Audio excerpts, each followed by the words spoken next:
Brain box. By cutting down our break time. Enjoy you having none of it. Okay, so this happened in 6th grade. It was the beginning of the year, so the school didn't quite figure out the schedules yet. So, we ended up not having a 5-minute break to get from class to class. Most of the teachers were cool, cutting down from their period time to let us have a chance to get to their class. Except our English teacher, great guy. Other than this incident, I really liked him. His class was after break, which was a measly 10 minutes.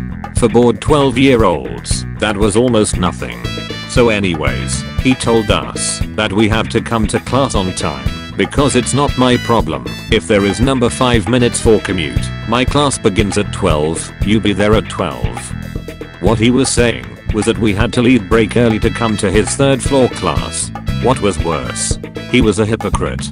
He would stroll in 5 minutes after his class started. Because I'm so tired, I deserve a full break. So, me and a couple others hatched out a plan. We would come into his class by the start of break time. By school rules, he can't leave a student/students in a class unattended, even during break. Dumb rule, I know. So he had to stay with us. We would get ready, rummage through our bags to look for our books, even though we could easily get them. So, he couldn't get a break. We didn't too, but we had lunch break to compensate. He didn't. By the end of the week, they gave us our 5-minute commute time. They even elongated the break, making it 15 minutes. They also shortened his class by 5 minutes. All that, just because he was a bit of an asshole. I must leave at 10 PM. Okay then. I work in the jewelry department that closes at 10 PM, which is in a big 24/7 retail store. Think like Sears or Target. Almost every single night closing is a massive pain in my ass. The store gets huge rushes on the weekends at night. I somehow have to close, take out trash, clean, lock up everything, drop the till, etc. All while the area is freaking flooded with patrons. My manager somehow expects me to clean the glass while I have 12 customers with their hands all over it. I can't stay over even if I want to. I must leave at 10 PM. I have to cut the time the next day or I will get in trouble. And I'm not staying over until midnight for 2 hours to finish the rush hour and pissing off all my coworkers who then have to cover my 3-hour lunch. So, my only choice is to be ready to leave at 9 PM. So as soon as it hits 9:55 PM I can simply walk run like hell to clock out before I get more customers. I will usually drop the till and throw the trash out and go straight to the time clock before I get stopped in the crowds. I had a guy there at 9:55 PM who said he was still looking. So I left. And he yelled for help when I was walking out having already clocked out. I felt bad for him, but until management lets us stay over, I have no choice but to be a dick or get in trouble. Management knows we are insanely busy 8 PM to 12 AM on Saturday. Yet they will tell people they must close as early 9 PM sometimes. Don't want to me stay over to help customers? Fine. I'll clock out and leave you the angry mob. Oh, wait. Management gets to go home at 8 PM and leave me all on my own. Guess the overpass manager, who gives zero shits about customer service, will have to deal with them. Is it hot enough now? I'm on mobile. I'm new to this sub. English is my first language, but suck at spelling. Now, my dad loves food with a small kick, not too powerful, but not subtle either.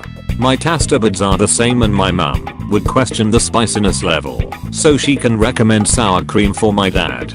Then, this is a story from my mum.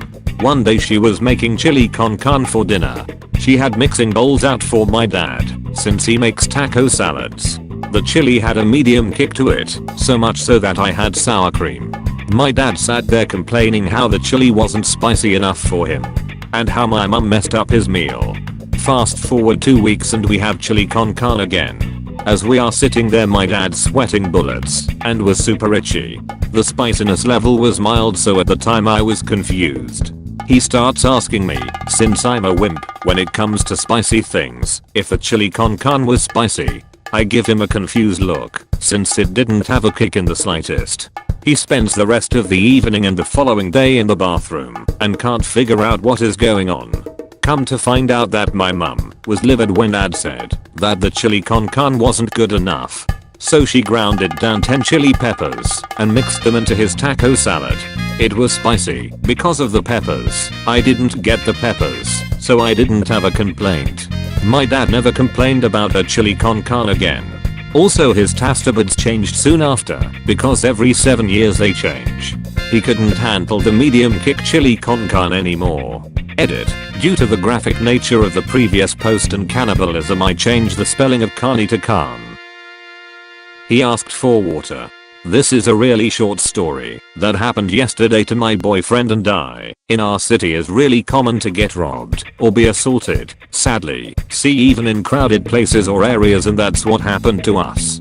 We were reading in the park some Spider-Gwen comics and Boku no Hero mangas that we had just bought when this dude came and said he wanted water. We were like, sorry, we don't have any. I had a bottle lying in my backpack, but I didn't want to give it up since the heat is horrible and I was thirsty. Then he proceeded to ask for money. We had spent every single penny in our comics, so again, we said we hadn't any, and he starts getting aggressive, treating us to take our comics, getting really close to us, touching my boyfriend's backpack, treating to take it. Give me some money or your things, he said. Nobody helped us, so I took the bottle of water and handed it to him. I have water. The look this dude gave us was priceless. He looked so pissed that we didn't give up money or our things, and instead we gave him exactly what he first asked for.